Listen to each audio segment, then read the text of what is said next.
Hey, I'm Robyn Openshaw. I'm the green smoothie girl online, but 4 years ago, I dedicated a major part of my life to trying to teach you about Bitcoin because I think it's one of the most important things that you can learn about. And I don't think that if you start learning about Bitcoin that you'll be sorry.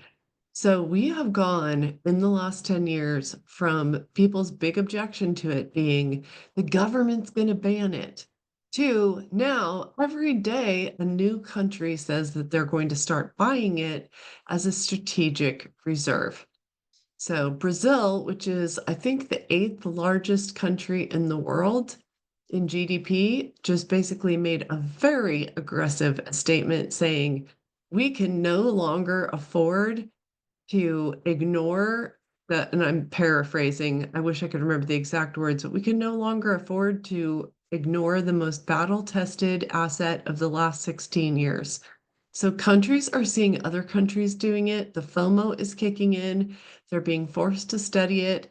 Senator Loomis, who has been trying to get Congress to pass a law so that we buy 1 million Bitcoin in the next 5 years, now has 8 co-sponsors for her bill.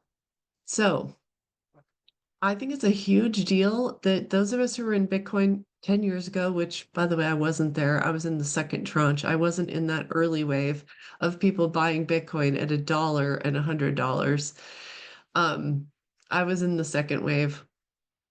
Still a great time. Still a great time now. You guys, the price is starting to go up. It's gone up $10,000 in the last week. But it held steady through a huge financial crisis, probably the biggest financial crisis we've had in 5 years. And last time the Bitcoin price fell with the stock market and tanked by 70%. This time it sailed right on through in the upper 80,000s. It was so steady. And then it held for a while at 84 and 85,000. Now it has gone up. It's up $10,000. It's holding at around 94,000.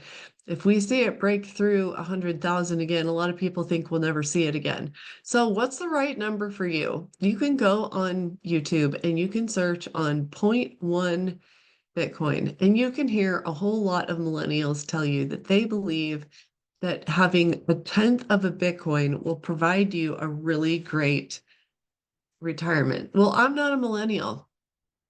I'm Gen Xer. And so when I pull that line out on Gen Xers, they don't believe me. And they're like, hey, we're in our 50s. How much do we need?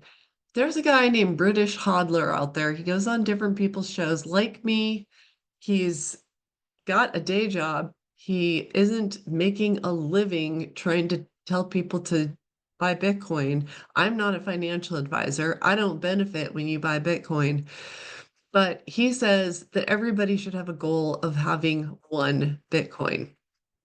So even for those of us in our 50s, if you believe the thesis that's being put out there by thousands of people, that as nation states and public companies and equity firms, private equity firms, and hedge funds, and uh,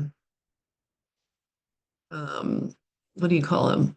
Not private equity is stuck in my head, but pension funds and just countries of the world, states, provinces, cities start piling into Bitcoin, the gamification is going to be on like Donkey Kong, and it's going to 10x and it's going to 20x and it's going to 100x. If that is the case, 1 Bitcoin will make you very, very rich. It'll make you like top 1% of 1% of the world rich. So I think it's a good goal to try to acquire 1 Bitcoin. There's plenty of financial advisors out there, most of whom are so confident in their thesis that they've quit worrying about advising people financially. I had an attorney friend call me this week and say, my financial advisor told me to go on Coinbase and buy Bitcoin. That's a pretty interesting thing for a financial advisor to tell someone because that's money that she's going to take for investment and he doesn't get a piece of it. I'm surprised he didn't put her in an ETF because that at least monetizes for him. So, sorry I lost my voice a little bit this week. I got a cold. But the question for you is, are you gunning for point 0.1? Are you gunning for 1.0? I hope you do something that makes sense for you. Everyone is different, everyone's at a different age, but I do hope you'll consider what your goals are, how far you are from retirement, and the fact that we live in a debt-based system. And the vast majority of us don't realize that, and how savers have been penalized for years. When I was a little girl, I made 6% on my money in the savings account in the bank that my dad took me to get an account for. And I was so proud that I was making 6%, and I understood compounding interest. However, you now get a tiny, tiny fraction of 1% in the bank. And inflation is more than that. So people who can do math are figuring out you've got to invest it that beats inflation, preferably beats it by a lot. Bitcoin is the apex predator of assets. And so ignore it at your own peril. Just this morning, as I record this, Cantor Fitzgerald, whose CEO is our Commerce Secretary for the United States of America, has partnered with who are the two companies? They've appointed Jack Mahler, who's the CEO of Strike, which is helping you set up your life so that you can live your life in Bitcoin as the CEO. But he's partnering with two other companies to do what Michael Saylor has done and just buy billions of dollars worth of Bitcoin. Okay, what is going to happen to the price when Cantor Fitzgerald and two other companies try to beat Michael Saylor to the punch when Brazil, with the eighth largest GDP in the world, is trying to buy it, and so is Pakistan, and so is China, and so is Russia, and so is the US. The US is doing it in budget neutral ways until Congress can get a bill through, which things move slowly in the US. And unfortunately, they're going to lose time, and a whole bunch of Middle Eastern countries that can move fast are going to buy Bitcoin before they do. Sad, but true. Democracy is good for what it's good at, and moving fast is not one of those things. So, what are you, the plebe, going to do about it? Why don't you end run all these huge institutions coming into Bitcoin and get some of your own? I have nothing to gain here. I do like to teach you about Bitcoin every Wednesday night. Down below, if you want to join our class, I guess that's what I do have to gain. But honestly, I don't make enough money for it to take away from my day job. It's something that I did as a passion project 4 years ago. And our students are really glad. A lot of them have 3x'd and 4x'd their wealth, as I have in the last 4 years.